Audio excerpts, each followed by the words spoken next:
सर्वोच्च न्यायालय के समक्ष प्रस्तुत यह तथ्य हैरान करता है कि देश में 5,000 से ज़्यादा पूर्व और वर्तमान विधायकों, सांसदों पर आपराधिक मामले लंबित हैं।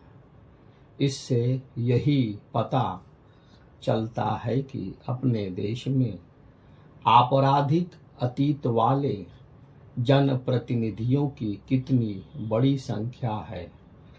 चिंताजनक यह है कि ऐसे जनप्रतिनिधियों की संख्या कम होने का नाम नहीं ले रही है।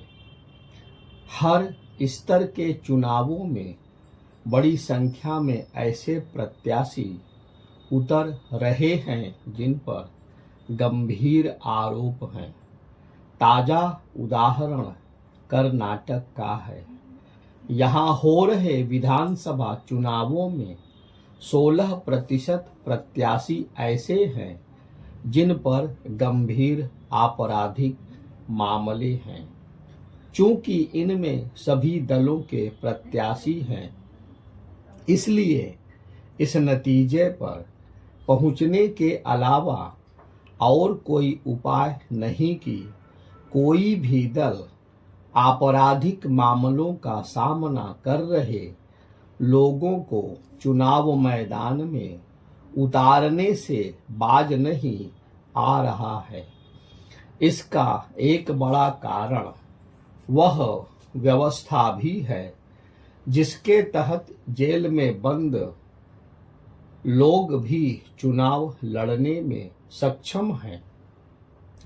विडंबना यह है कि जेल में बंद लोग वोट देने के अधिकारी नहीं, लेकिन ऐसा व्यक्ति चुनाव लड़ सकता है।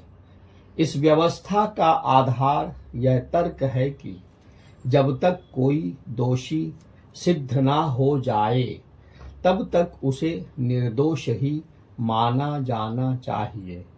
यह तर्क गलत नहीं, लेकिन हमारे नीति नियंताओं को इसका आभास होना चाहिए कि इसकी आड़ में ही राजनीति का अपराधीकरण हो रहा है और गंभीर आरोपों में लिप्त होने के आरोपित लोग विधानसभाओं और संसद में पहुंच रहे हैं।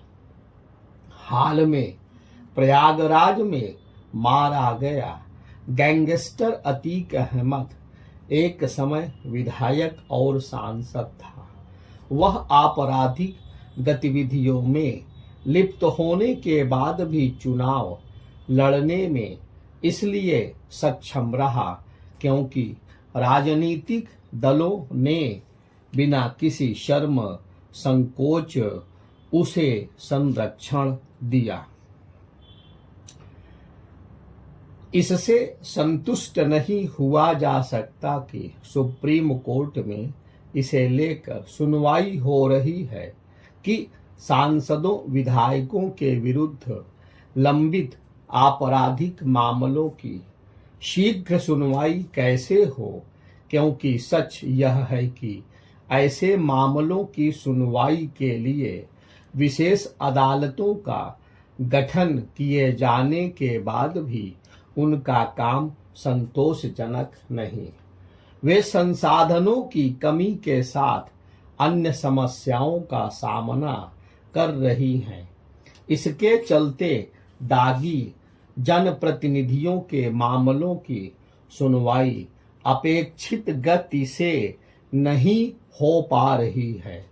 इसके चलते हमारा लोकतंत्र कलंकित हो रहा है।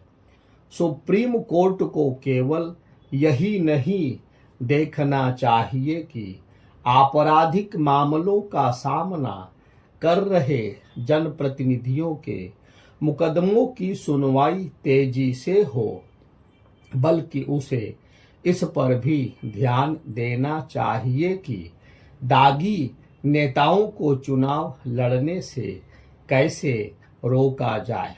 इसके लिए उसे चुनाव आयोग को अतिरिक्त शक्ति देनी चाहिए जो यह मांग कर रहा है कि उन्हें चुनाव लड़ने का मौका ना मिले, जिन पर गंभीर आरोप हैं और जिनके खिलाफ आरोप पत्र दायर हो चुके हैं।